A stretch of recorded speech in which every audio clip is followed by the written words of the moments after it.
Good afternoon, everyone. I hope I am audible. All right. Okay. Great.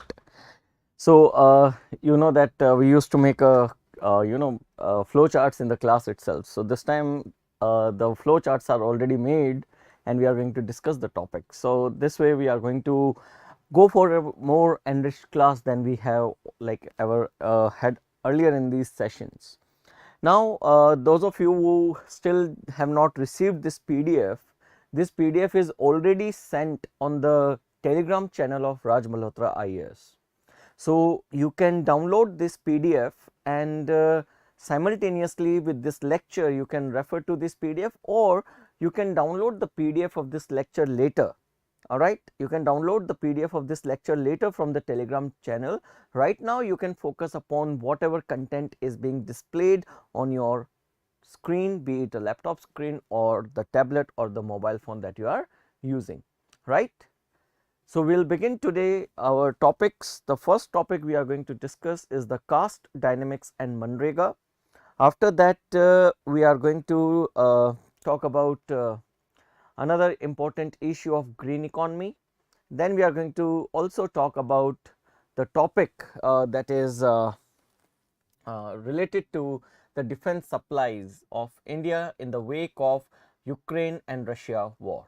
All right. So, this is the topics that I have shortlisted today for our discussion in this session. So, we will begin today the first topic, and the first topic is related to the caste dynamics and Mjnerega. All right, the caste dynamics and Mjnerega.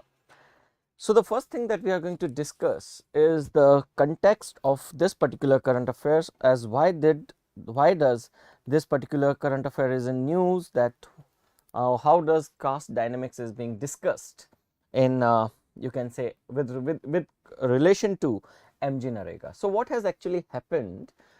You know that in Mjnerega, the people who are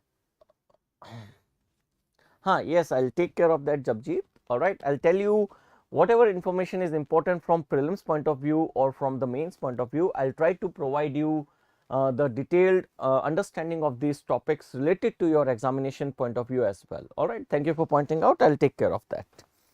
So, we will begin our topic discussion today about, that is, caste dynamics and Mjnerega. There are a lot of factual information in this topic which are important from prelims point of view.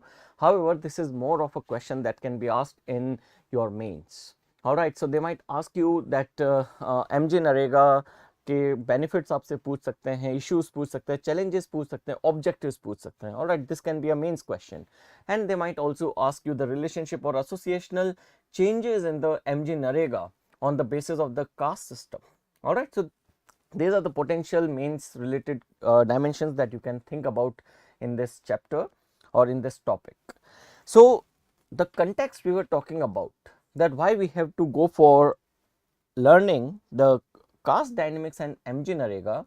Well, the reason is that in 2021, the Rural Development Ministry, it actually went with bringing certain changes in the payment of the workers enrolled in the Mjnerega system. All right.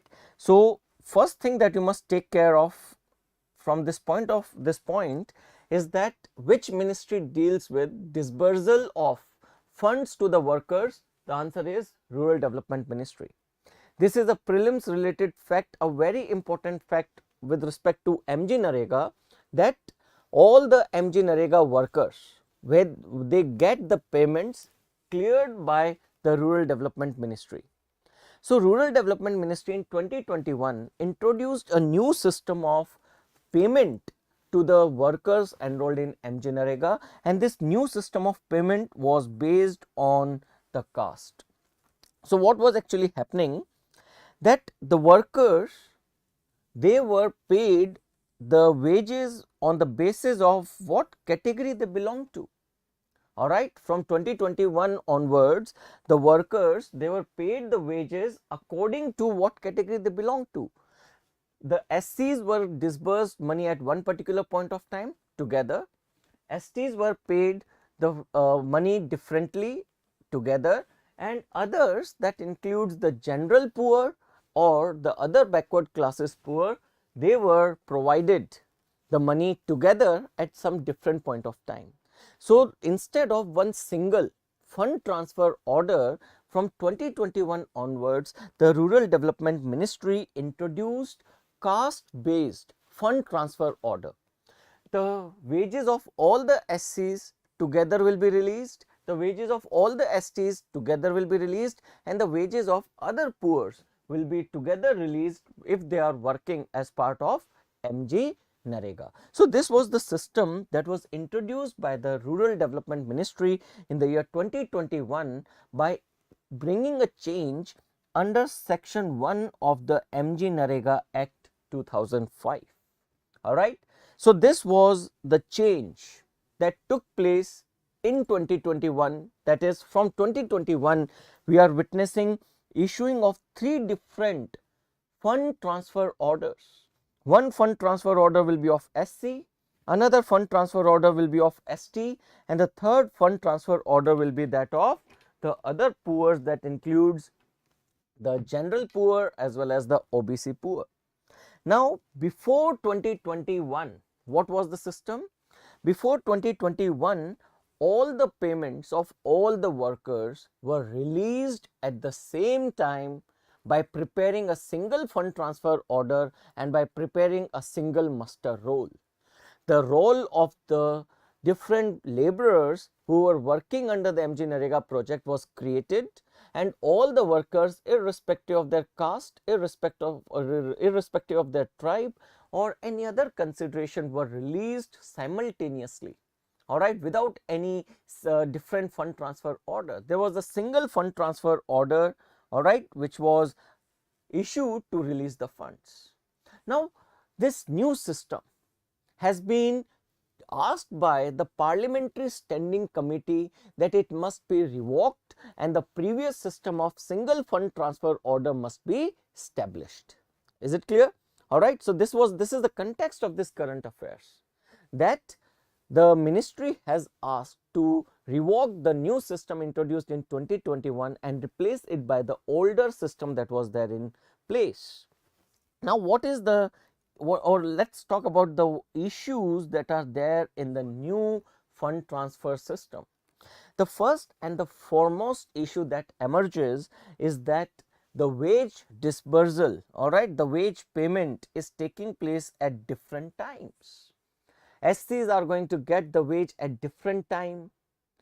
The STs are going to get the wage at different time.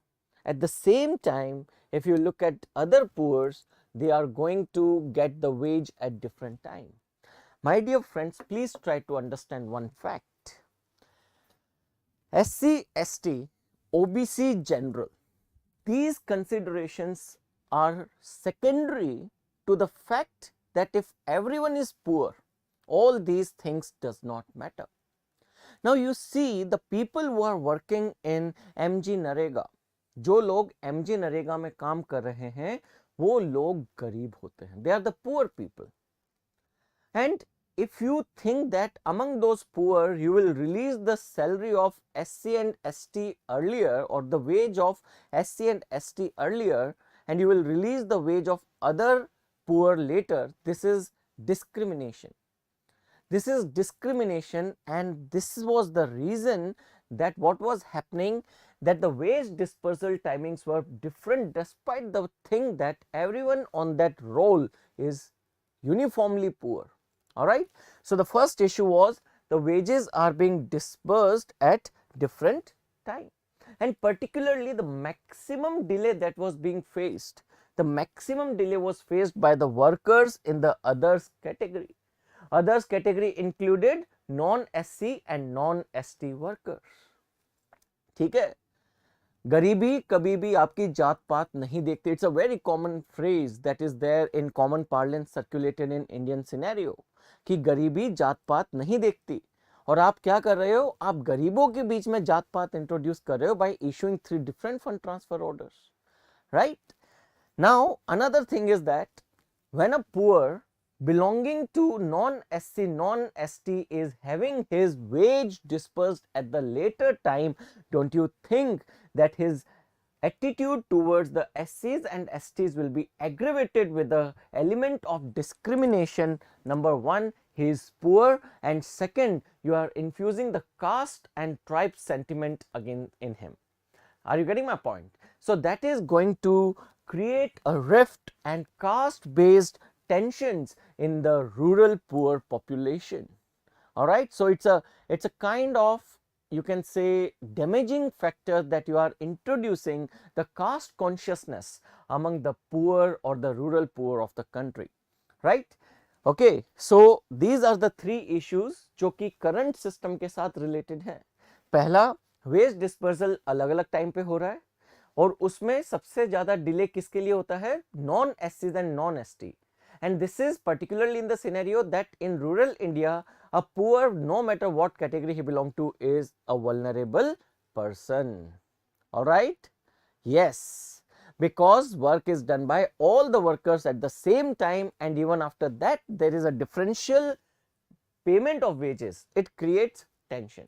And if this delay in the payment of wages is on the basis of caste, it is going to create caste rift and caste tension in rural India. All right. Okay.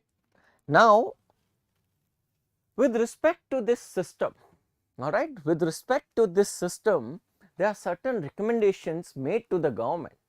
The first recommendation comes from the Parliamentary Standing Committee on Panchayati Raj and Rural Development. All right, we all know that there are various committees which are there to aid and assist the functioning of the parliament, which are known as the Parliamentary Standing Committees. The Parliamentary Standing Committee on Rural Development and Panchayati Raj has already advised and you can say recommended the government that they must roll back this caste based wage dispersal system. So the current system that is in place from 2021 onwards, it has already been asked by the Parliamentary Standing Committee to be revoked. Not only that, there was a committee which is known as Pratap Rao Jadhav Committee. Pratap Rao Jadhav Committee has also recommended that the government should roll back, the government should withdraw this system of caste based wage dispersal, as it is discriminatory and it is creating rift among the rural people, Mjnerega workers, on the basis of caste. The people are poor, they are already frustrated, they have a lot of life struggles they are facing on a day-to-day basis, and to add to this, you are adding an additional frustration on the basis of caste-based differential payment of wages despite the work is being performed at the same time. This is going to create a kind of communal or caste-based tensions in rural India. All right. So this system of payment of wages has been refuted and asked to be amended by all the prominent committees on Panchayati Raj and Rural Development. That includes the Standing Committee or the Parliamentary Standing Committee of Parliament, and second, Pratap Rao Jadhav Committee set up on Mjnerega workers. Right? Is it clear till this point to everyone? Okay. Chaliye, let's now proceed ahead. Now we are going to discuss a couple of statistics related to Mjnerega. All right, some statistics related to Mjnerega. Mjnerega is currently providing 100 days of guaranteed wage employment to approximately 15.52 crore people of India. That is 15.52 crore rural poor people. They are taking advantage of this demand driven wage guarantee scheme known as Mahatma Gandhi National Rural Employment Guarantee Scheme that was introduced in the year 2005. So around 15.52 beneficiaries have taken benefit of this demand driven wage guarantee employment scheme of the government of India. Out of the people, of the total beneficiaries, approximately 20.12% are the scheduled caste and 16.06% are the scheduled tribe. And the remaining people who are there, who are working in under Mjnerega, those people are others which include the non-SCs and non-STs. Not only that, you can also add to this point, which is already an information given later in the notes, that approximately the government released 73,000 crore rupees as a budgetary allotment to Mjnerega this particular budget 2022. And this year the allocation that you have given to Mjnerega, that is approximately 73,000 crore rupees, it is same as, all right, this is same as the last year financial budget, but the demand of Mjnerega has gone up, right? So what are the statistics? Number of people involved or taking benefit from Mjnerega, 15.52 crore individuals, all right, out of which 20.12% are the scheduled caste and 16.06% are the scheduled tribes. The government budgetary allocation is 73,000 crore rupees, which has remained unchanged from 2021 despite an increase in the demand of Mjnerega. Can anyone tell me that why there is an increase in Mjnerega employment from 2020 onwards? Why there is an increase in Mjnerega employment from 2020 onwards? Yes, that's right. ये जबजीत हम आगे issues में करेंगे. Very good. Yes, that's true. Because of COVID-19 impact, all right, because of COVID-19, there is a reversal migration or the reverse migration which has taken from urban areas to rural areas. Because of the lockdowns in the urban areas, the people, the rural poor who migrated to the urban areas, they were forced to migrate back to their home state. And when they have gone to their home rural areas, they wanted employment, and the best shot available to them was Mjnerega. So between 2020 to 2022, despite a tremendous increase in Mjnerega demand, the budgetary allocation has remained constrained at 73,000. All right, it has remained constrained at 73,000 crore rupees. All right, let's go ahead now. Now let's understand Mjnerega before we go ahead and discuss about the benefits of Mjnerega, the challenges of Mjnerega. All right. So Mjnerega was introduced by the UPA 1 government in the year 2005. This act, or this is a statutory act, or it is a statutory provision that provides demand driven right to work, that is through a law of the parliament, through a statute. That's why it's statutory, right?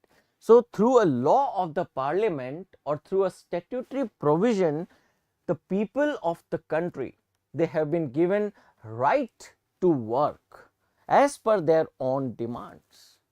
Now Mjnerega, what does it do? The mandate of Mjnerega is that Mjnerega provides or guarantees 100 days wage based employment in the rural Indian scenario. Please try to pay attention that it does not apply to the urban area, it is focusing exclusively upon the rural households. So Mjnerega intends to provide 100 days of guaranteed, all right, this is very important, guaranteed. अगर आपने employment मांगा तो सरकार को आपको हर हाल में 100 दिन का वेज एम्प्लॉयमेंट देना पड़ेगा. So it is 100 days guaranteed wage employment in a financial year. अब देखो UPSC, all right, UPSC may play games with you. Which of the following statements about Mjnerega is right? And one of the statements says that the 100 days of wage labor employment has to be provided in one calendar year. All right, instead of financial year, instead of fiscal year, if the government changes it to calendar year, we will be compelled to either agree with that statement. Most of us will certainly agree कि हाँ भाई एक साल में है ना, कौन सा साल, is it a calendar year or a financial year? This is how sometimes UPSC can play games with these words. So 100 days of guaranteed wage based employment has to be provided in a financial year to all the members of the rural households. all the members of the rural households who are adults and would demand that work. Are you getting my point? No, he will be just provided 5 years. See, अगर कोई 25th March को suppose करो someone has gone and tried to demand work for 100 days in on 25th of March. Now it's like what, 6 days left? All right. Now in that calendar year, he will just be in that financial year, उसको सिर्फ 6 दिन का work मिलेगा. अब ये सरकार की गलती नहीं है कि वो पहले क्यों नहीं आया, वो नहीं आया. बट अगर अब फाइनेंशियल ईयर में सिर्फ 6 दिन बचे हैं तो उसको 100 दिन का वेज नहीं मिलेगा. He will be just provided 6 days of employment in that financial year, and now from 1st April 2022 to 31st March 2023 he is again entitled for 100 days of wage employment. Okay. Yes Simran, yes. ठीक है.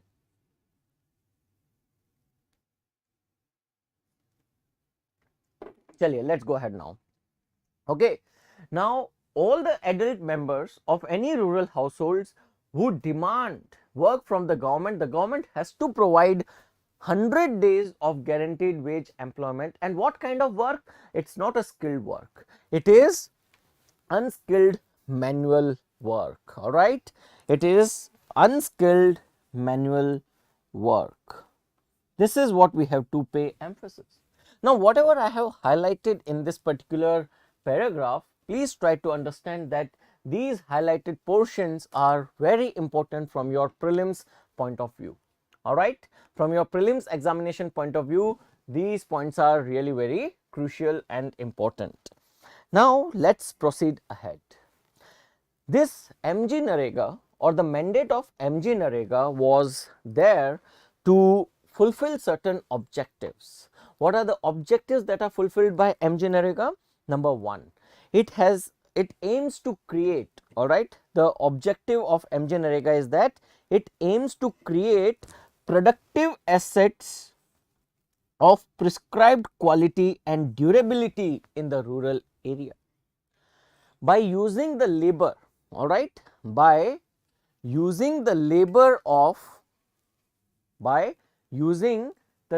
of the rural people asking for wage employment through Mjnerega, it is intended to create those assets of prescribed quality and prescribed durability that can help the rural population in general. For example, Mjnerega workers can go for creating rural roads. Mjnerega people can contribute in creating canals. Mjnerega labor can help in putting embankments to the water channels, rainwater harvesting techniques, digging up tanks, digging up ponds. These are manual unskilled labor, and the product of this labor is nothing but productive assets in the rural area. All right. So, the first objective of Mjnerega is to create certain products of prescribed quality and durability in the rural area. The second is by creating these assets, you are trying to strengthen the livelihood of the rural poor, and not only that, you are also strengthening the resource base of the rural India. By using the labor of the people, you are creating the productive assets, and these productive assets are nothing but they are the resource base of the rural Indian society. So, you are creating productive assets, you are strengthening the resource base of rural India, and with strengthening of the resource base of rural India, you are also ensuring the livelihood of a very significant vulnerable population of the country, which we call as the rural poor. All right. Not only that, this particular scheme Mjnerega intends at social inclusion. Now, sometimes I ask my students a question as what is economic inclusion, and they say, sir, economic inclusion is the inclusive growth. Sorry, I ask a question, what do you understand by the term inclusive growth, and people say, sir, inclusive growth means that the benefit of the growth must go to the people who are vulnerable section. That is not inclusive growth, my dear friends. And if you are writing this definition, then if I cannot give you marks for this definition, then examiner of the UPSC is more experienced and more knowledgeable than me. He will certainly slash your marks. Then what is inclusive growth? Inclusive growth is a growth in which everyone contribute, even the vulnerable population of the country, it has to contribute. Then that growth is known as inclusive growth. It is not about distributive justice. Are you getting my point? There is a difference between inclusive growth and distributive justice. In inclusive growth, the growth that is taking place in the country, it is not just the result of a few people, but it is the result of every single person of the country put together. All right, that is inclusive growth. Then what is social inclusion? Social inclusion doesn't mean that the society must consider everyone to be the part of that society. No, social inclusion means that everyone voluntarily is allowed to come and participate in social activities. Are you getting my point? Social inclusion means everyone voluntarily and without any restriction is made to participate in social activity. So is the case of Mjnerega. In Mjnerega, the most vulnerable section of the population, the rural poor, comes and contribute in the rural resource enrichment and creation of rural livelihood. Not only that, my dear friends, it is a demand driven wage employment guarantee scheme. यहाँ पे आपको right दिया गया है कि आप demand करो. That is, people are coming together to demand their livelihood for 100 days at least. It is empowering the people. It is empowering the people. It is making the people participatory to the growth of the rural area. And you know that whenever participation increases, one thing entrenches or deepens, and that is known as democracy. And therefore, it is also sometimes referred to that Mjnerega has strengthened the Panchayati Raj institution, it has strengthened the democratic decentralization, it has resulted into entrenched or enhanced participation of the people in rural area. So let's look into as how does Mjnerega is strengthening the Panchayati Raj institution. If you look at Mjnerega, in Mjnerega, Gram Sabha has been given a peculiar role. So now comes a mains question.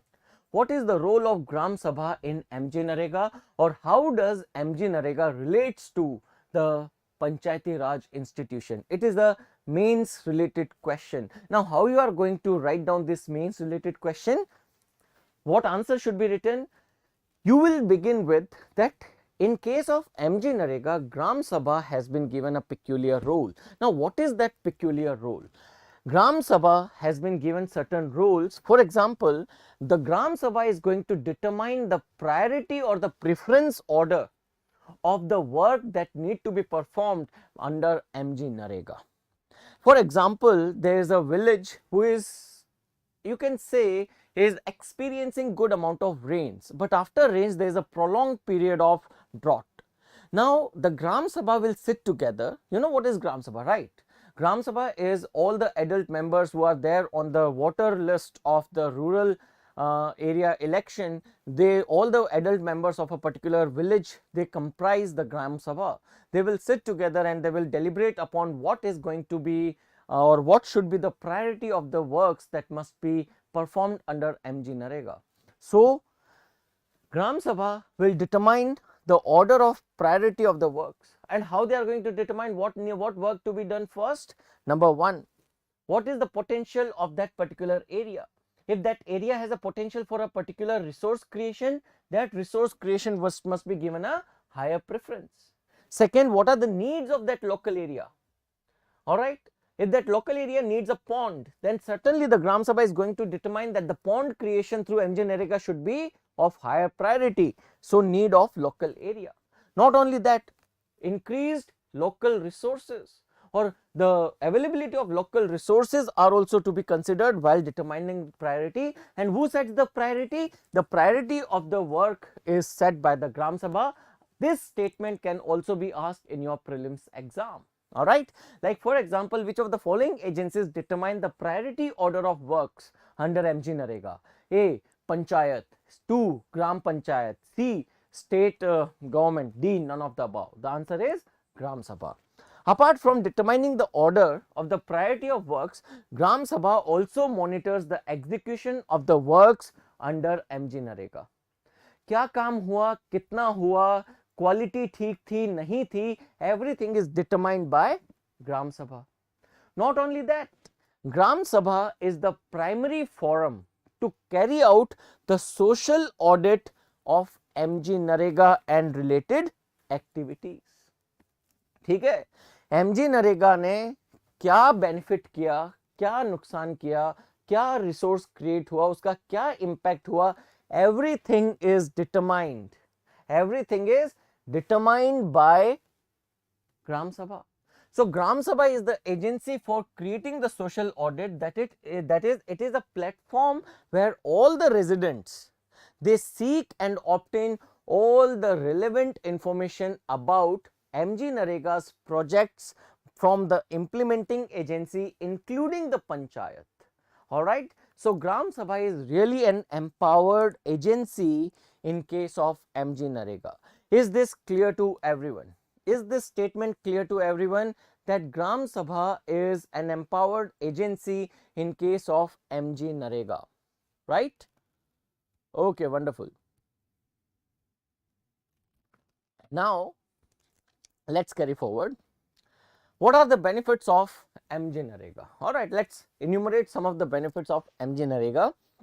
The first benefit of Mjnerega is that it has resulted into protection, or it has resulted into social protection to the most vulnerable section of the population. In the rural area, which population is most vulnerable? In the rural area, the most vulnerable population is the population that is poor. Rural poor are considered the most vulnerable population of the country, and you are providing guaranteed wage employment to such a people, so you are extending them the social protection. Second, the Mjnerega is providing an economic worth to the labor that is carried out in the rural area. You are providing a particular wage rate, you are providing a particular money for the labor that is exercised. So Mjnerega provides economic worth to the labor that is carried out in the rural area. Third, by creating the productive assets, Mjnerega is rejuvenating the natural resource base. For example, chakbans. All right, chakbans are made by the Mjnerega labor. All right, the banks are strengthened, the banks of the water channel are, or embankments of the water channel are strengthened by Mjnerega. Mjnerega workers help in preventing soil erosion.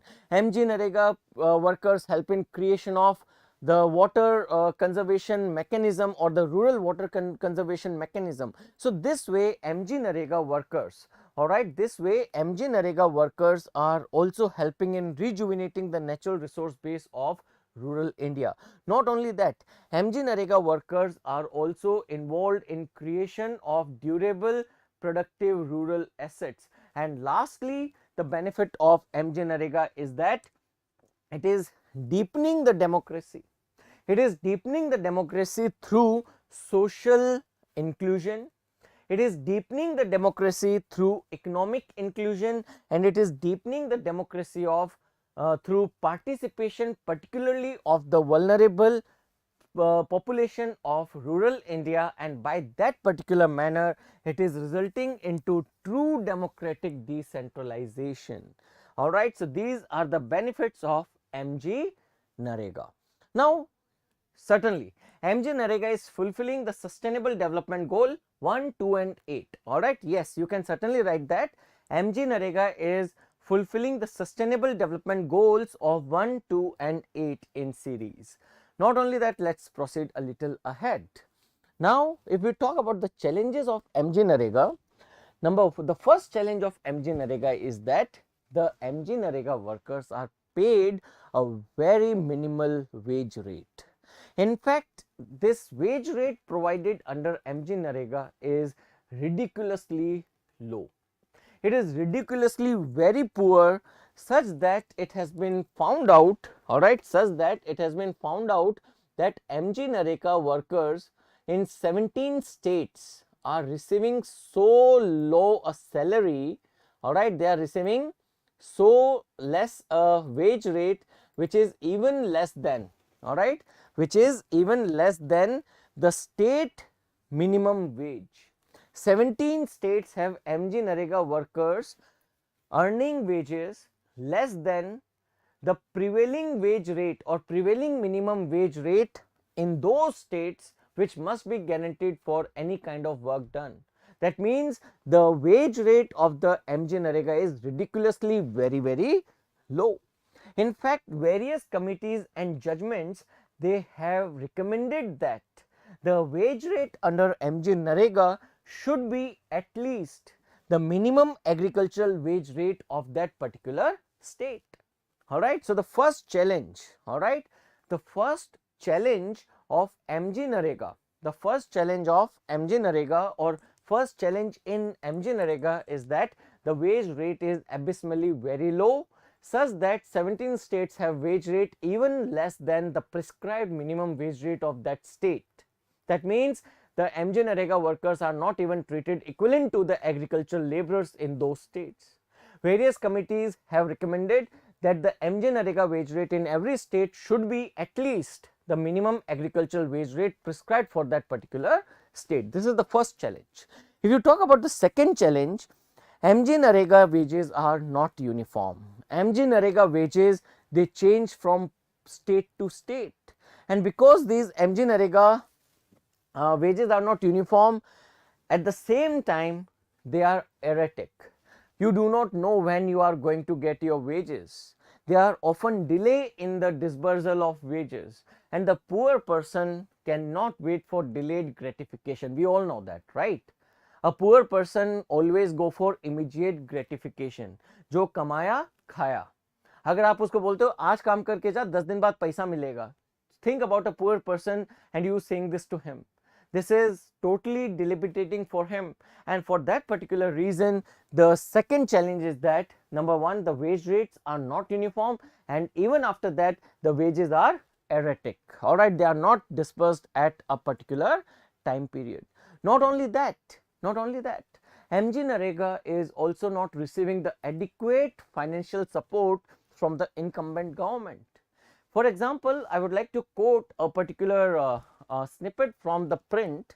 The print pointed out after the government budget 2022 that despite rise in the demand of Mjnerega, the budgetary allocation did not change. It remained 73,000 crore rupees.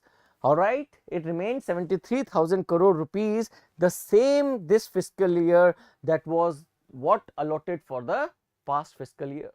This is despite a revised estimate that we will be requiring 98,000 crore rupees. सरकार को बता दिया गया कि 98,000 crore rupees could be the requirement for Mjnerega in 2022-23, but the government went with the budgetary allocation of just 73,000, which is approximately 25,000 crore rupees less. All right. That is something else, Utkarsh. That is something else. Not only that, my dear friends, another challenge in Mjnerega is that under Mjnerega, the Rural Development Ministry has prescribed certain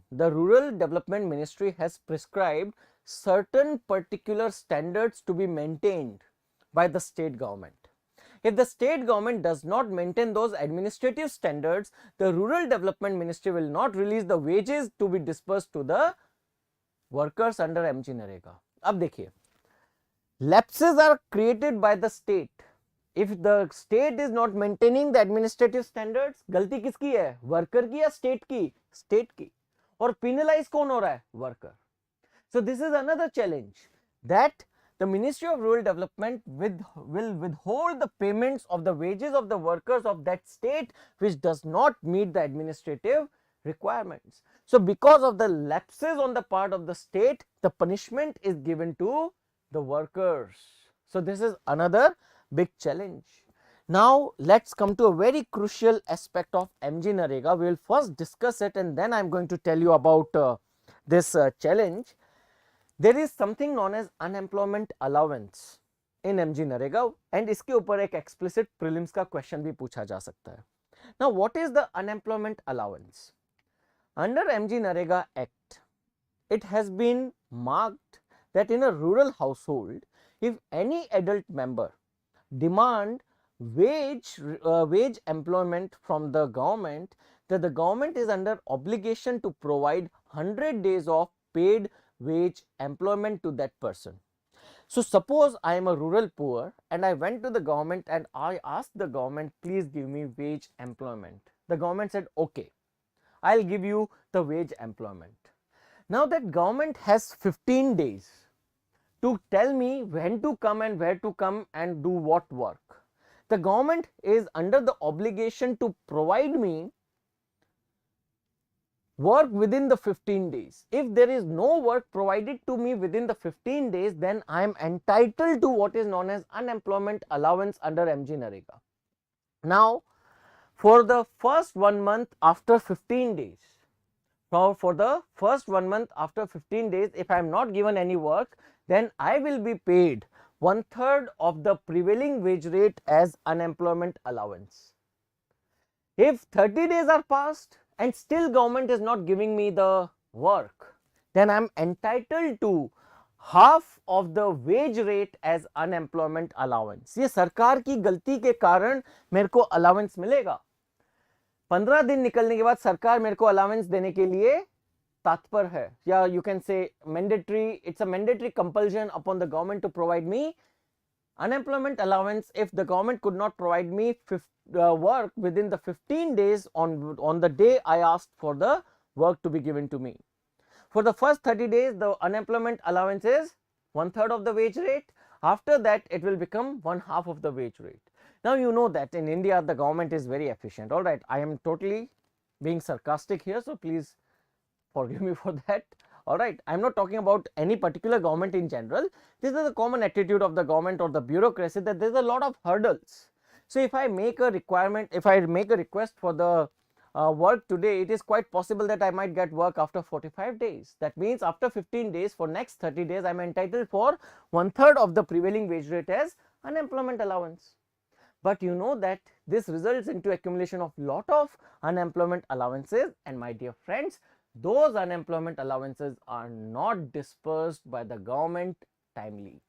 The management information system associated with Mjnerega has pointed out this lacuna on the part of the government, that the government is not releasing or there is non-payment of unemployment allowance. This is violation of the right to livelihood, of fundamental rights, and it is violation of right to work under Mjnerega, right? So, the next challenge that is there is that there is non-payment of unemployment allowances. Lastly, there is another challenge in Mjnerega. What is that challenge? Mjnerega is such a beautiful piece of demand driven right to work that Mjnerega do not discriminate between male and female with respect to the wage rate.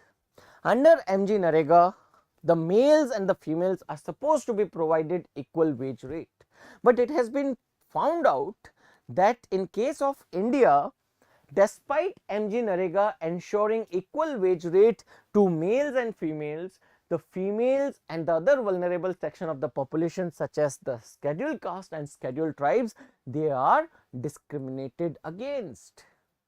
The money that comes should be given, but the people intermediaries, they take some part of the wage from the women, SCs and STs, because they are the vulnerable section of the society. So, my dear friends, another or the last challenge that we can write down in case of Mjnerega is that despite equal wage for equal work for all the people, the women and the vulnerable sections still face discrimination in terms of implementation of Mjnerega. So these are the challenges associated with Mjnerega, and we come to the conclusion of our first. So why is not done?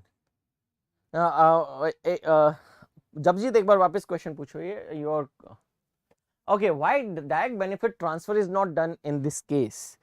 See, direct benefit transfer is a very good suggestion that you can certainly make. All right, yes, the government is in fact mulling or thinking about this particular development. It's a very good suggestion.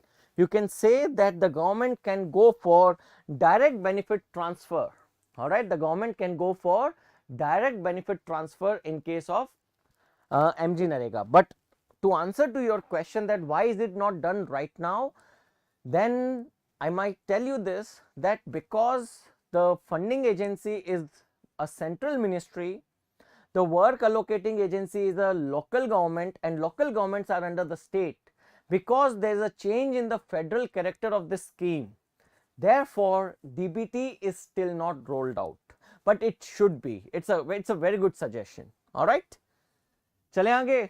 First topic completed, complete understanding of what was the context, what is Mjnerega, and all the related issues. Now we are going to take another topic, and that is green economy, a very interesting topic, and I am taking this topic because there was a news related to what are known as the sovereign green bonds. चलिए, before we discuss the sovereign green bonds, I would like to discuss with you what is a green economy. All right, you know that economy is about how to produce, how to distribute, and how to consume.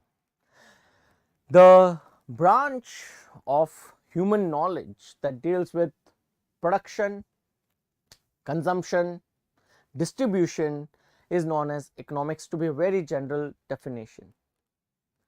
Why new payment system was introduced for?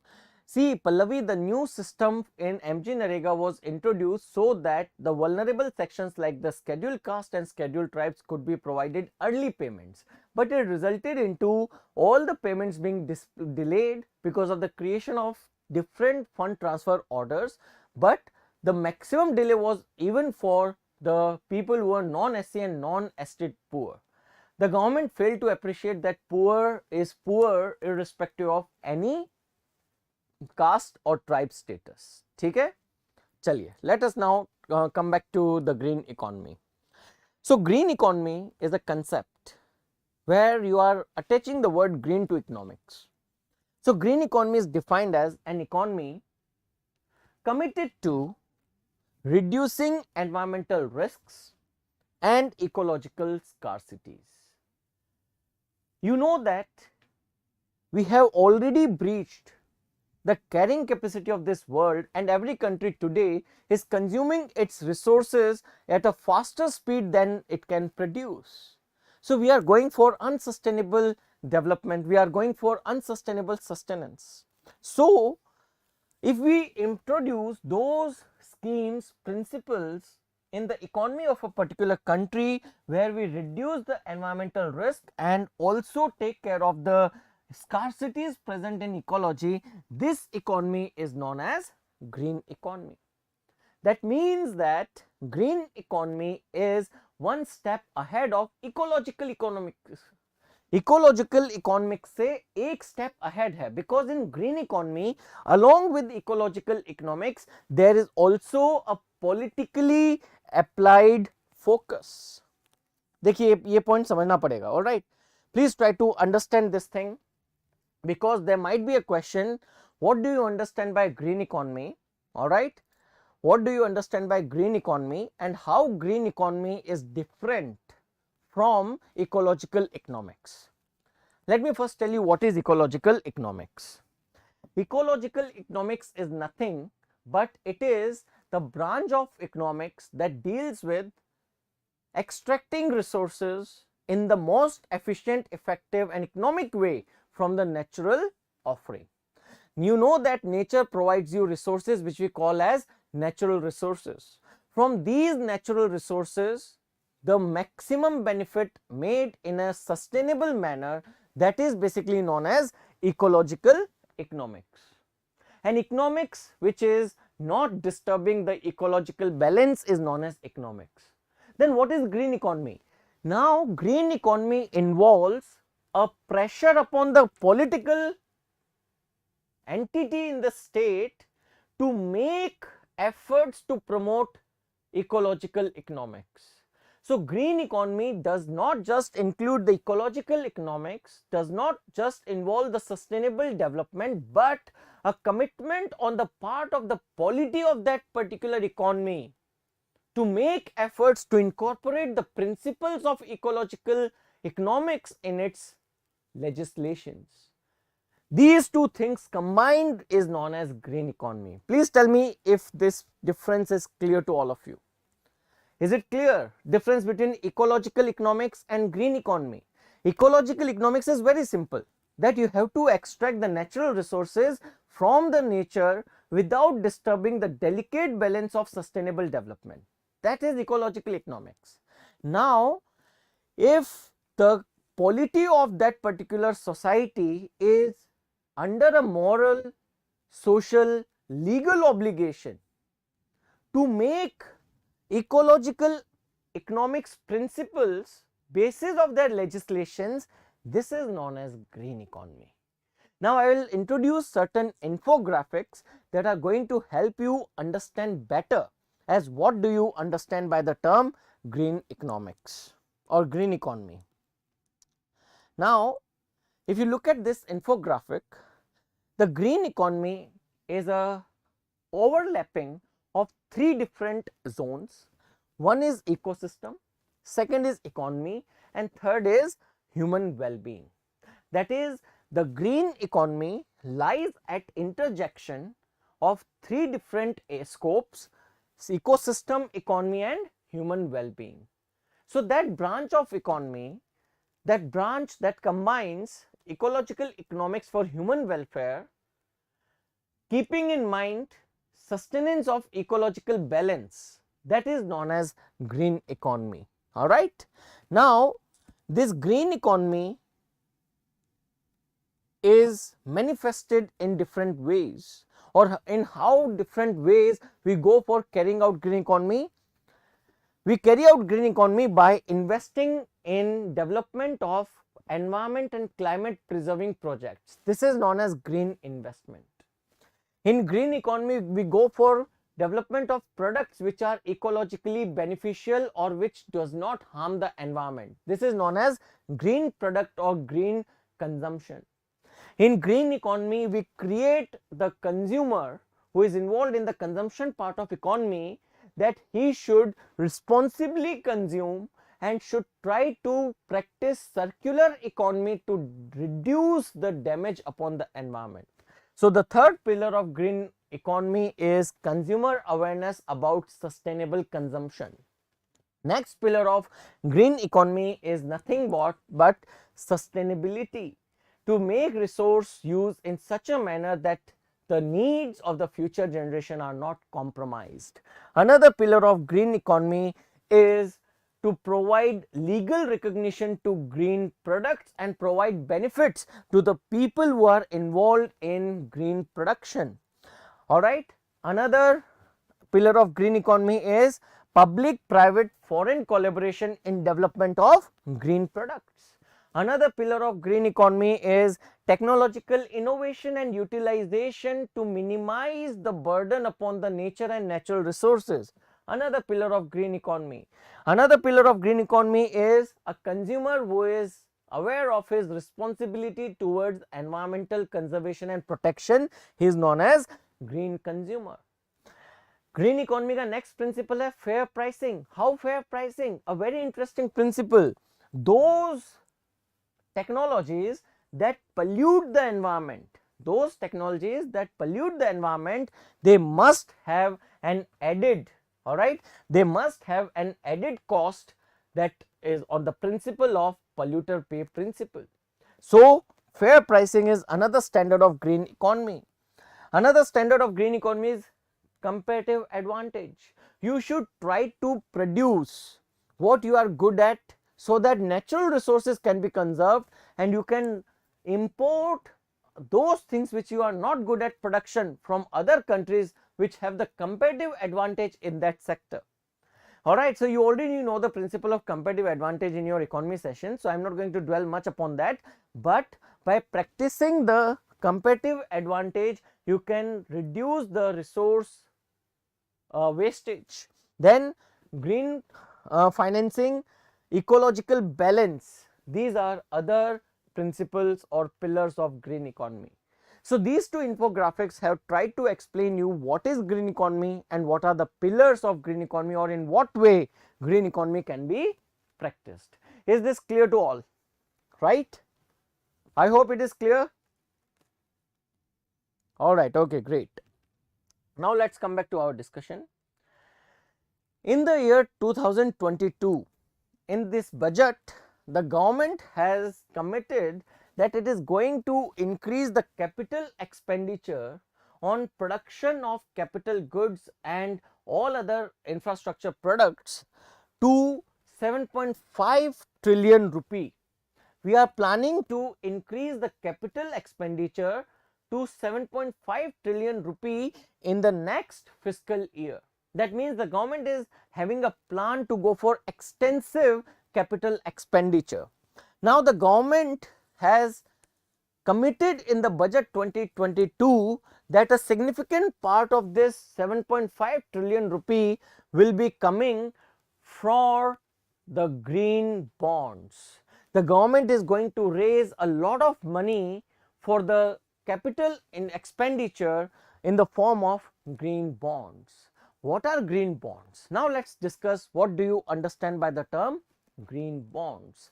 My dear friends, the green bonds are nothing but they are the bonds like a normal bond, but the money that will be raised from the green bonds will be used exclusively for those projects which relate to environment or climate.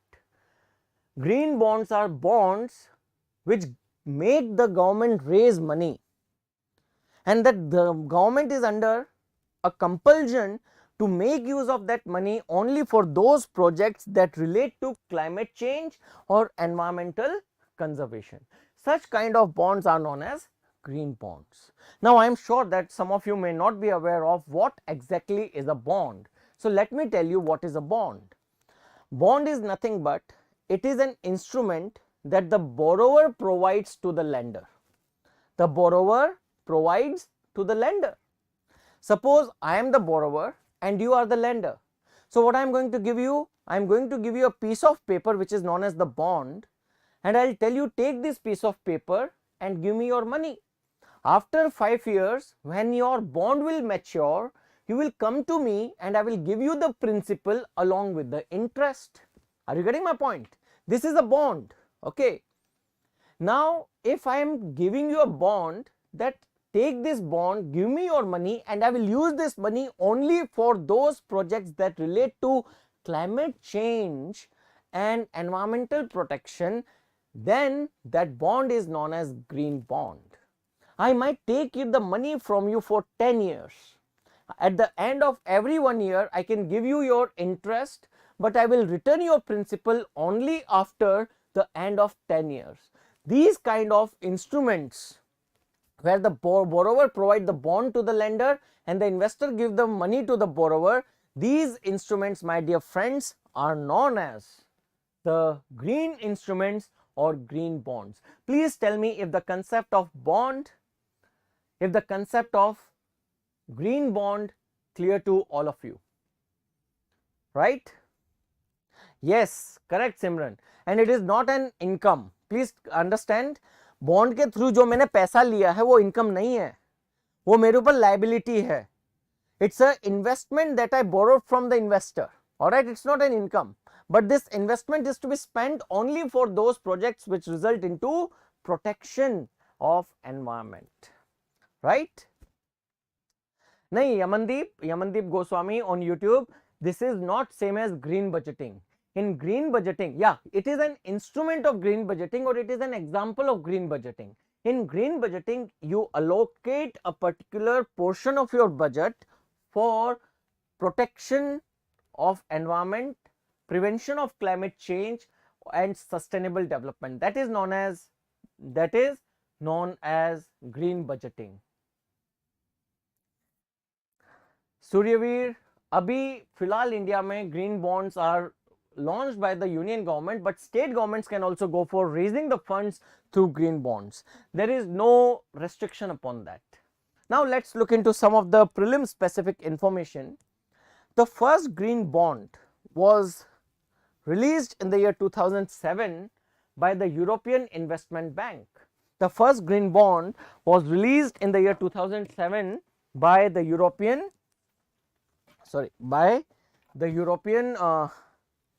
Investment Bank. Following the European Investment Bank in the year 2008, all right, following the European Investment Bank in the year 2008, the second green bond was released by the World Bank. But please try to understand that no matter what, which agency issues the green bond, the money that will be raised from the green bond will always be used in the projects which aim to prevent climate change, protect and conserve the environment. For example, the money that will be raised from the green bonds will exclusively be used either for increased energy efficiency, or it will be used for preventing pollution, it will be used for sustainable agriculture, it will be used for fishery and forestry, it will be used for clean transportation. For example, you know that right now the government of India has gone with the projects like green hydrogen and green ammonia. So any kind of funding that will be raised through bonds exclusively for green hydrogen and green ammonia will be known as green bonds, right? Now there is a question that might come to your mind, that what is the rationale behind green bonds, particularly a country like India? All right, what is the rationale behind green bonds, or what is the rationale behind linking the capital markets with climate and environment? भैया capital market होता है जिसमें आप पैसा उधार पे उठाते हो और बदले में इंटरेस्ट देते हो. What is a capital market? A capital market is a market where people exchange money in return for principal plus interest after a particular point of time. This is known as a capital market. Then what is the need for linking the capital market to environment and climate? This is a basic question that should come to your mind. My dear friends, the rationality behind this particular belief is that climate change is affecting all of us equally, and now it is the right time that we channelize all the economic and political negotiations towards climate change and environment. If we are not going to do this today, things will become really bad in future beyond the capability of turning around, right? So now let's try to understand the rationality of linking the capital markets to climate and environment in a country like India. You know that India is a developing country. Now I told you that climate change is impacting, or climate change affects all of us equally. Yes, superficially it is treating all of us equally. So you can say that the incidence of climate change is non-discriminatory. Climate change will influence you, me, USA, India, Japan, Pakistan, everyone alike.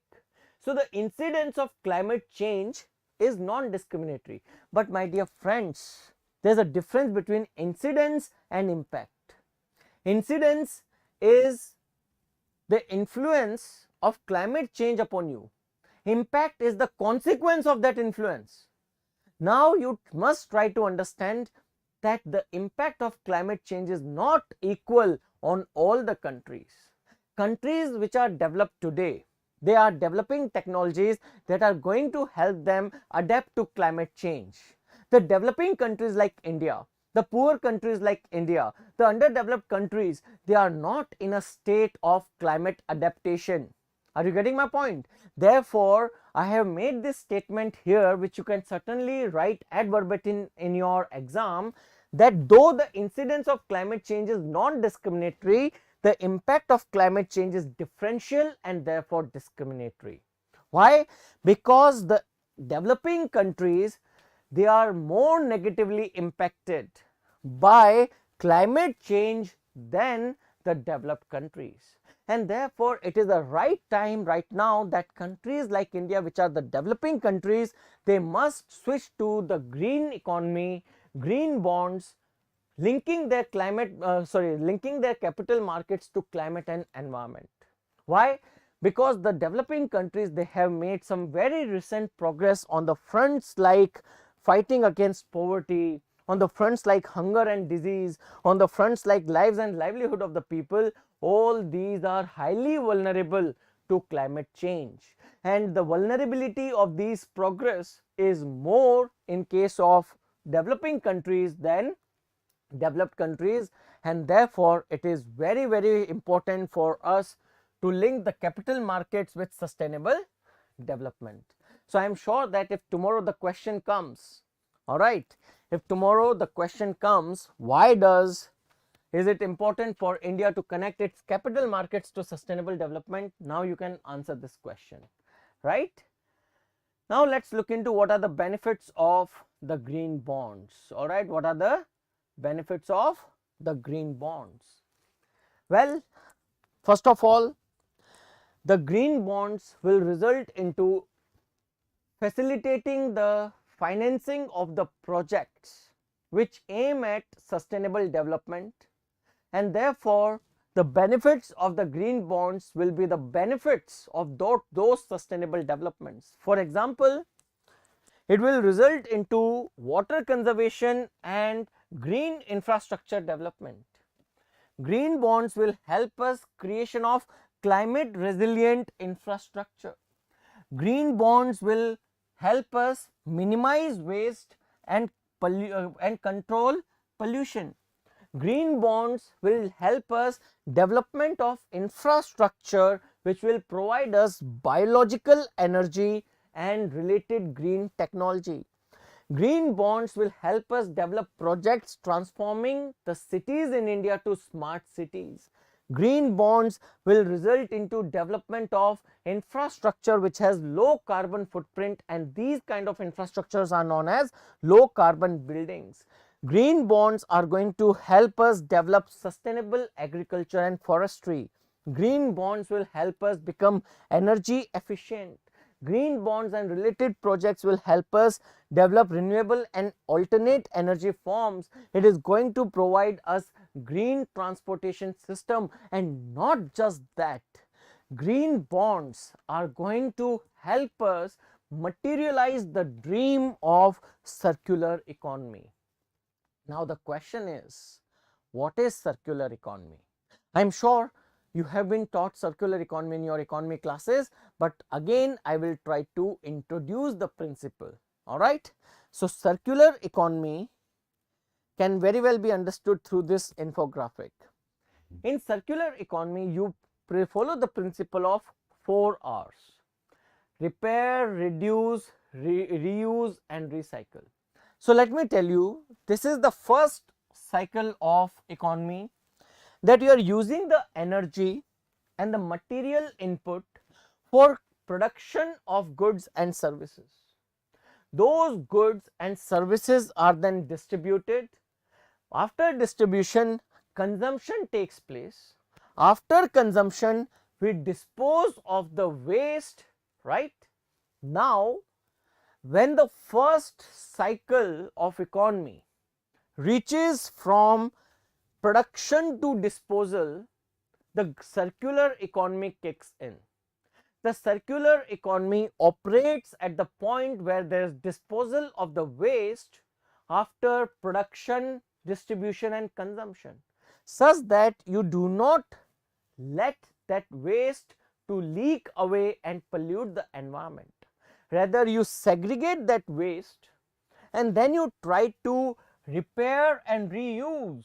You try to repair and reuse. You try to refurbish, so that the reusable component of the waste is again sent for consumption. From that disposed material, you try to remanufacture or refurbish. That's why the waste from this disposal is sent to production scheme. Now, from this waste, you recycle those products which can again be used as material inputs. So, are you looking at the way the things are operating? You started with this, you reach the disposal stage. Without letting everything to go to waste, you start circular economy. You either reuse the usable material, you either remanufacture and refurbish and go for production, or you again restart the entire cycle. So, this kind of economy, all right, this kind of economy is known as circular economy. Is the principle of circular economy clear to everyone? Right? This is circular economy. Okay, let's come back. Now, the question is, what are the benefits of circular economy? All right, what are the benefits of circular economy? Well, you see, circular economy results into development of markets for the recycled material. जो recycled material है उसके लिए markets develop करता है circular economy. Circular economy help us in designing better and efficient products. Circular economy reduces the waste, particularly the process waste. Circular economy optimizes the life cycle of the products by alternative consumption or multiple cycles of consumption. It optimizes the life cycle of the products. Not only that, circular economy promotes reuse of the material till the time its life cycle is completed. Circular economy improves waste collection as well as it results into improved efficiency of the product consumption. Circular economy encourages recycle.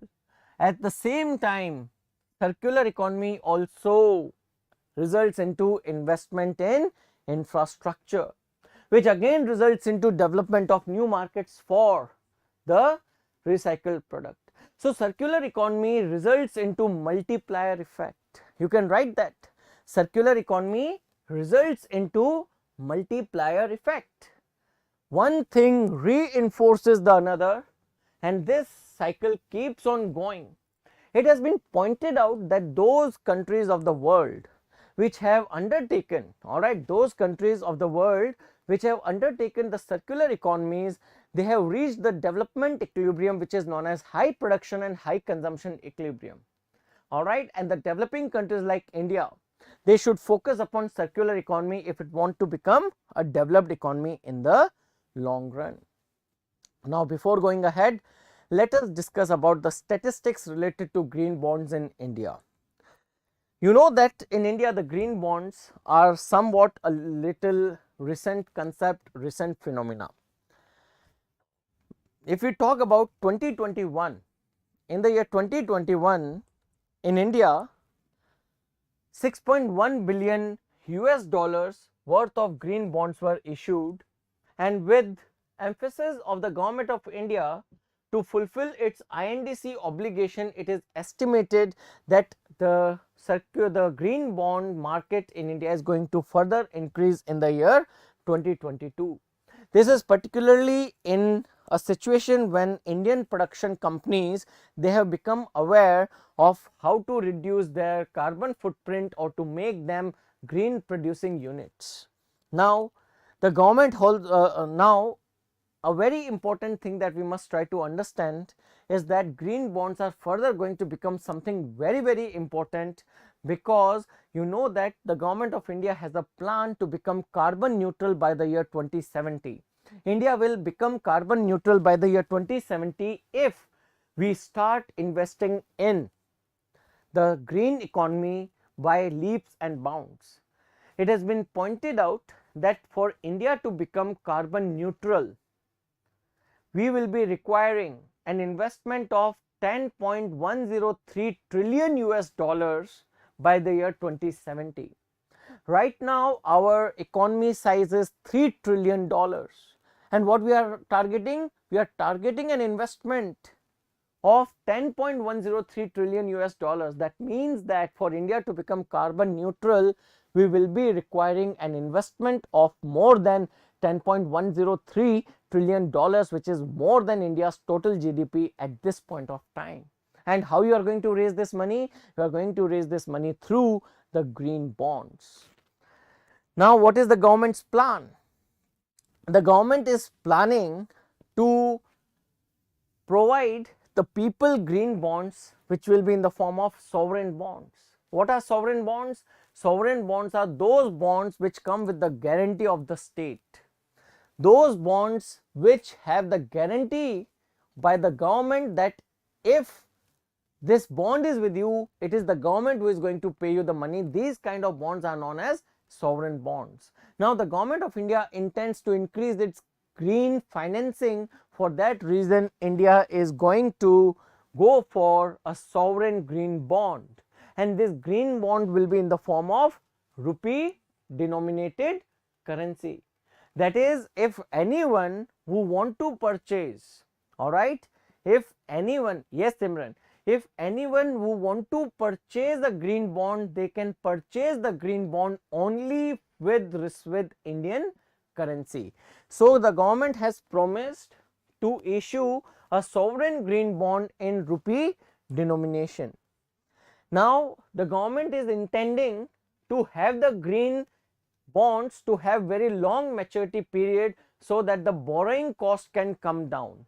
Generally the shorter investment materials, generally the shorter investments, they have high interest rates, and for that reason, all right, for that reason it is not very economic for the people who are borrowing the short term bonds or money through short term bonds. So the government is planning to introduce long maturity period for the green bonds on the model of the Chilean government. Chilean government has introduced the green bonds that have a maturity period of average 14 years, with longest being 40 years. When there is a longer maturity period, all right, when there is a longer maturity period, then this when there is a longer maturity period, then in the bond market, in the capital markets, the investors are those investors which can put in a lot of money in the form of pension funds, insurers with climate consciousness.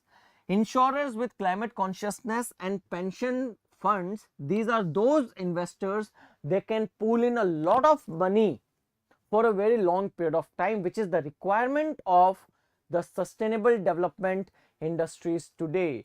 They need a lot of money for a long period of time, and because of that reason the government has introduced what is known as the green bonds with long maturity period, just on the model of Chilean government.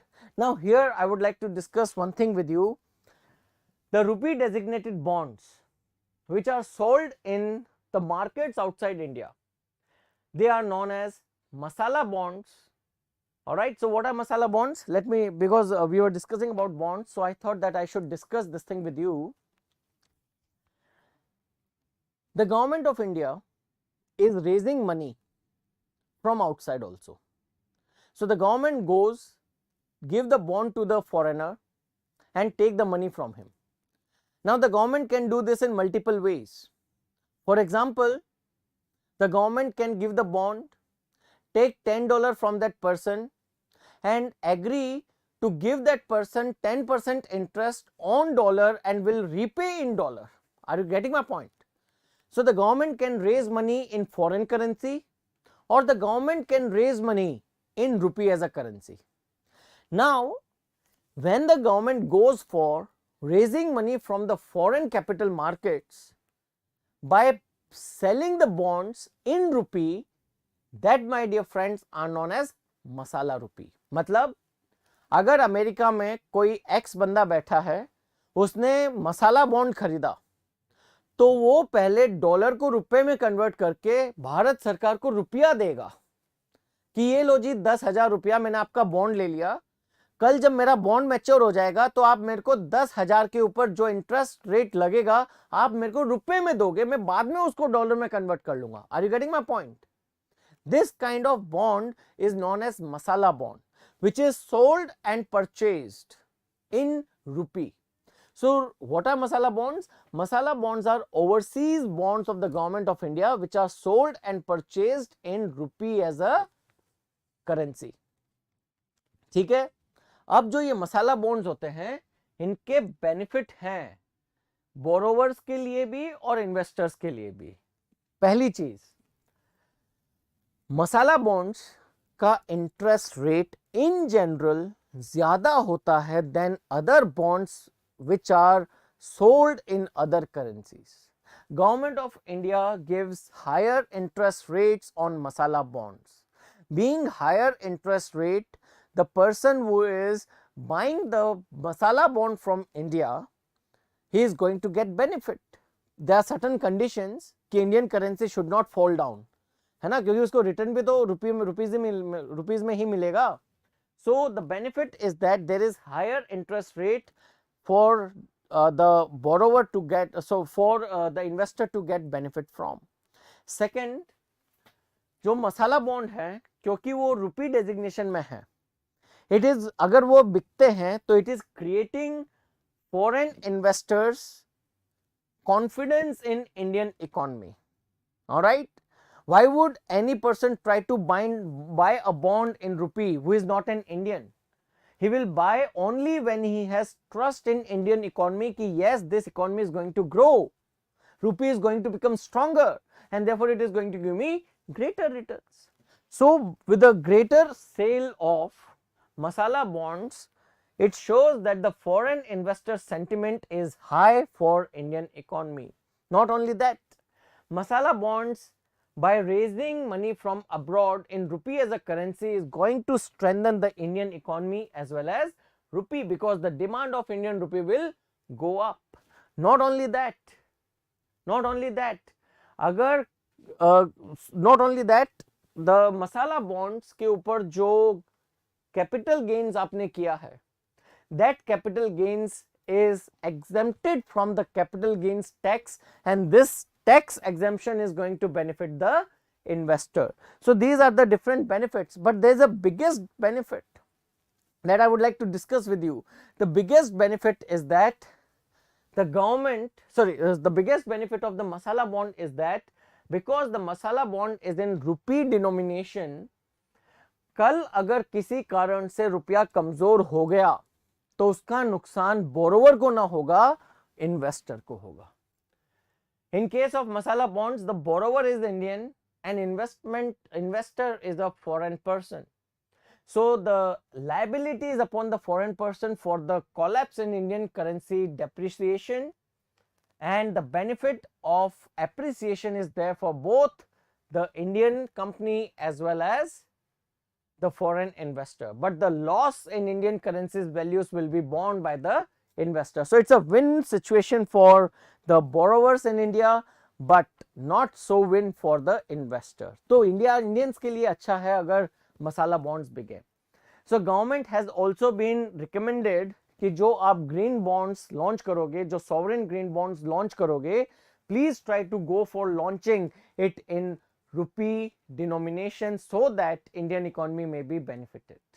All right, so this was all about green economy and the green sovereign green bonds with a strong emphasis upon circular economy. Is it clear to all? ठीक है? All right, so now we are coming to our final topic today, and we are going to discuss Indian defense deliveries in the wake of Russia-Ukraine crisis. My dear friends, India as a country is heavily dependent upon the Russian arms and ammunition supply because Russia is India's largest arms supplier in the world. Sir, can you repeat the capital gains point again? देखिए जबजीत, जब आपने मेरे से bond खरीदा तो मैंने आपको बोला कि I am going to give you an interest at 10%. Alright, You purchase the bond of 10,000 rupees, and I told you that after 5 years I am going to give you 10,000 rupees with an interest of 10%. So I am going to give you 11,000 rupees. Now the government, you have earned a capital gain of 1,000 on investment of 10,000 rupees. This is known as capital gains, and this capital gains is taxed by the government by capital gains tax. Now the government, to promote Masala bond, has exempted to put any tax on the capital gains you make out by investing in Masala bonds. So it is a benefit to the investor. Okay. All right, great. Now let's talk about the Indian defense deliveries in future.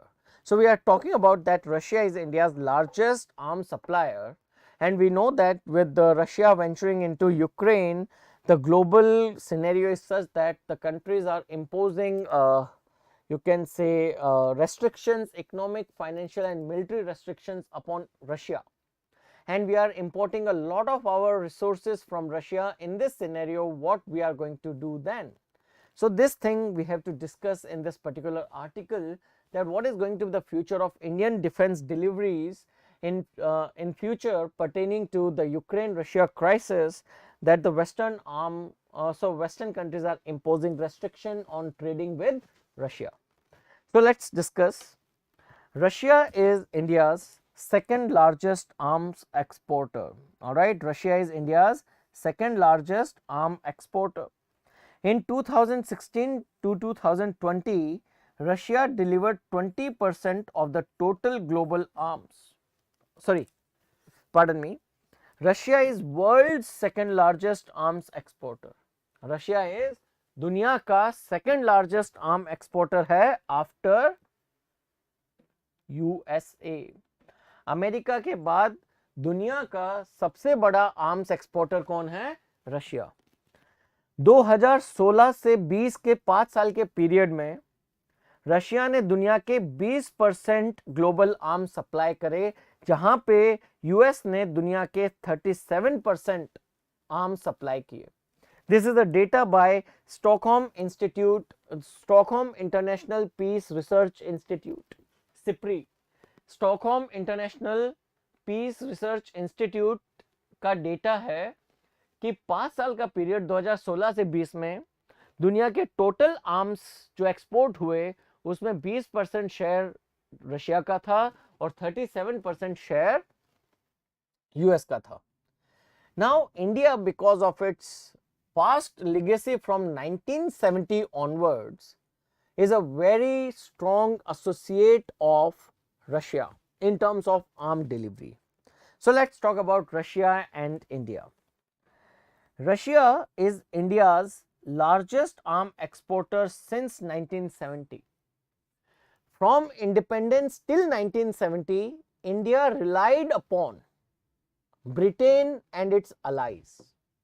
But India was not getting the support from Britain and its allies because they were not giving us sensitive and important equipment.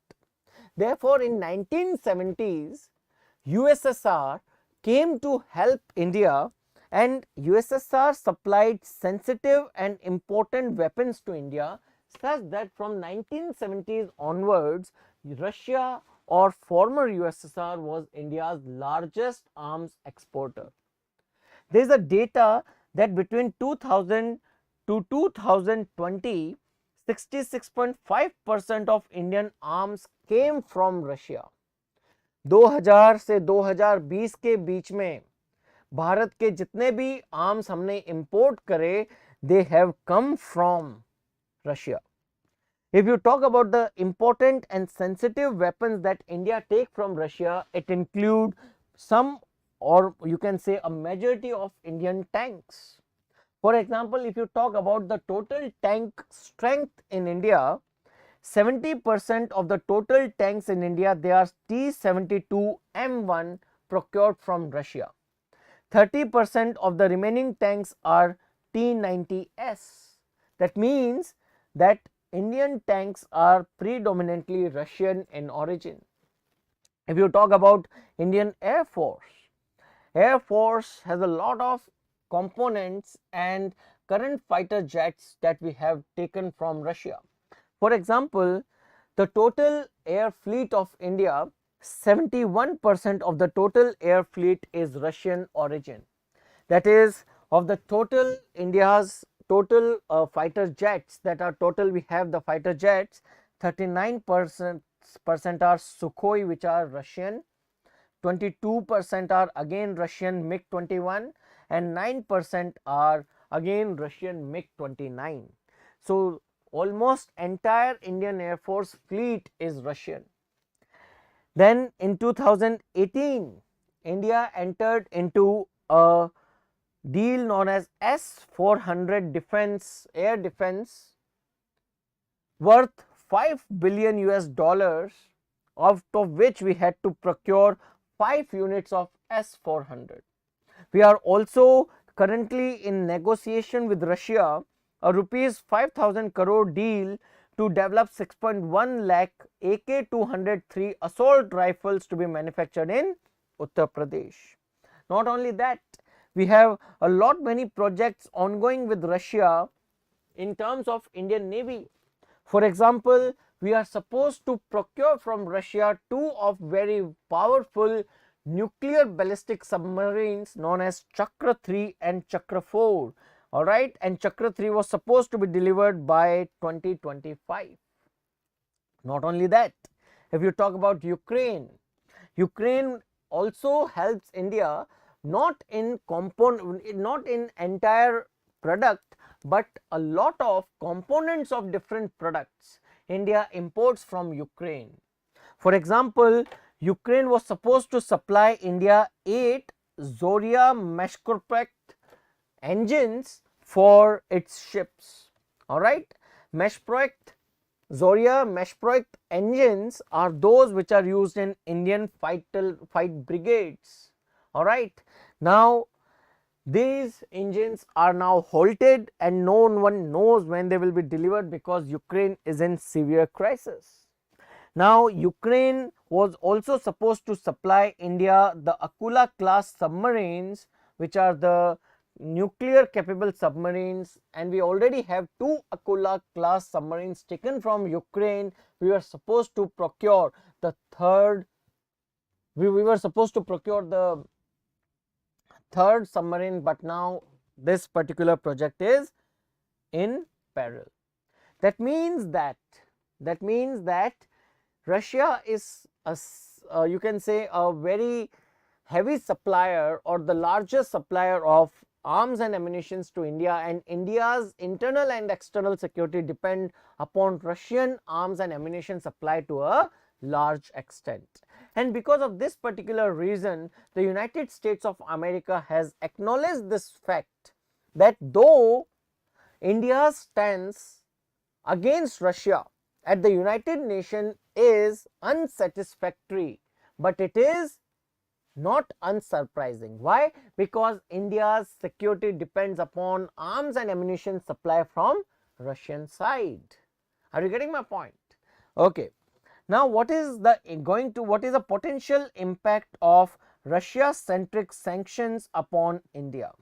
Well, the first thing is India was supposed to fulfill an order of BrahMos missiles to Philippines, which was a order worth $375 million. You know that BrahMos is a cruise missile which is developed by India and Russia jointly. From Indian side it's DRDO, from Russia side it's NPO Machinostrojnia.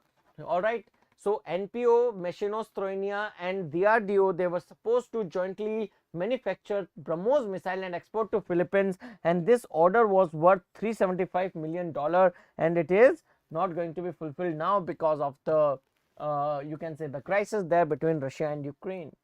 You know that while in 2018 when India had to buy the air defense system, India went with a waiver from the American act known as CAATSA. CAATSA act is combating American adversaries through Sanctions Act. That is, those countries and those individuals and corporations that carry out business with Russia, North Korea and Iran, they will be put under sanctions by the American government. So CAATSA Act India पे लागू नहीं हुआ because India got a waiver from CAATSA. But now because of a severe misadventure of Russia into Ukraine, India may no longer be provided waiver from CAATSA, which is going to really big problem for India's security consideration. Now the various projects which are still incomplete, they will remain suspended for a long period of time. Now the question is, what are the alternatives that we have now? My dear friends, the biggest and the best alternative that is there for India is to become completely self-reliant. See, India has taken some really good step in past. That is, India has already begun its diversification and indigenization of its arms production, arms production and arms import, such that today we are not relying upon one particular country entirely. Yes, Russia is still the largest, but we are not just relying upon Russia, we are not just relying upon USA. So what is the best step for India? The best step for India is either to become self-reliant, or if you cannot become self-reliant immediately, you must diversify your imports so that tomorrow you are not reliable, or so tomorrow you are not dependable just upon one particular country. You are not dependent upon one particular country. So you know that it has been found out by SIPRI, Stockholm International Peace Research Institute, that India has already started indigenization and diversifying its imports related to arms import. For example, it has been pointed out in the SIPRI data that between the 10-year period of 2011 to 15 and 16 to 20, India has reduced its arm import by 33%. So India has reduced its arm import by 33%, showing that India is trying to become self-reliant. In this period, the Russian deliveries dropped by 53%. जो Russia की total global delivery है वो 53% से decline हुई है, लेकिन in case of India, where in 2000 70% of India's total arms and ammunitions were coming from Russia, in the year 2020 it is right now just 49%. That means India has reduced its dependence between last 10 years on Russia. In the year 2011, 70% of India's defense equipments came from Russia. Today it is just 49%.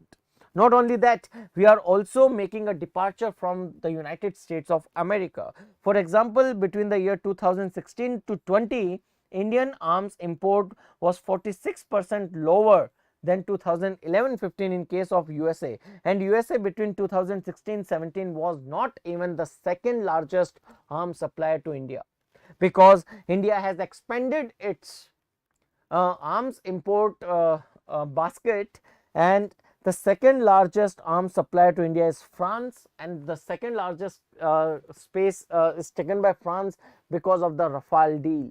Not only that, the third largest is India's evergreen friend, who is known as Israel, right? So what is the alternative that is there for India? All right, what is the alternative that is there for India in this conflagration between West and Russia? Is to, number one, become self-reliant, and India has already taken step towards this direction as shown by SIPRI data. And second is that India should go for diversifying its import destinations of arms and ammunition.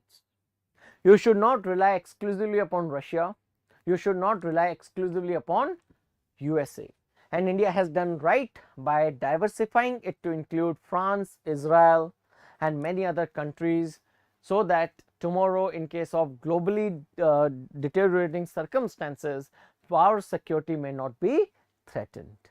So this is what you can say to this particular question, if it comes that what is the alternative that is available for India, right?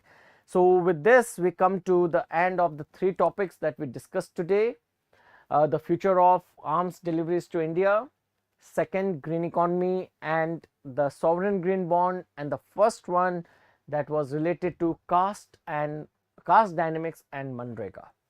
All right, so I'll close the session for today. I'll see you next week at 2:30 p.m. But on Monday, you know that there is a weekly current affairs class related to polity and governance taken by Piyush sir. On Tuesday, you have economy weekly current affairs class taken by Anurag sir. On Wednesday, Reddy sir or Prahlad sir come with geography, environment and science and tech. On Thursday, Snigdha ma'am is there with international relations current affairs class. On Friday, Drishti ma'am is there to take care of issues related to India's society and internal security, and Saturday you find me around in this class at 2:30 p.m. Today we had the class at 2, I know, but generally the time is 2:30 p.m. All right, so please keep watching these sessions. You can rely your current affairs entirely upon these sessions. They are really enriching for you people, and you will realize the benefit of these sessions the moment you will enter into your exam hall. All right, chaliye, with this I'll close the session for today. Have a great week ahead. All right, enjoy your Sunday tomorrow. Bye. Take care everyone.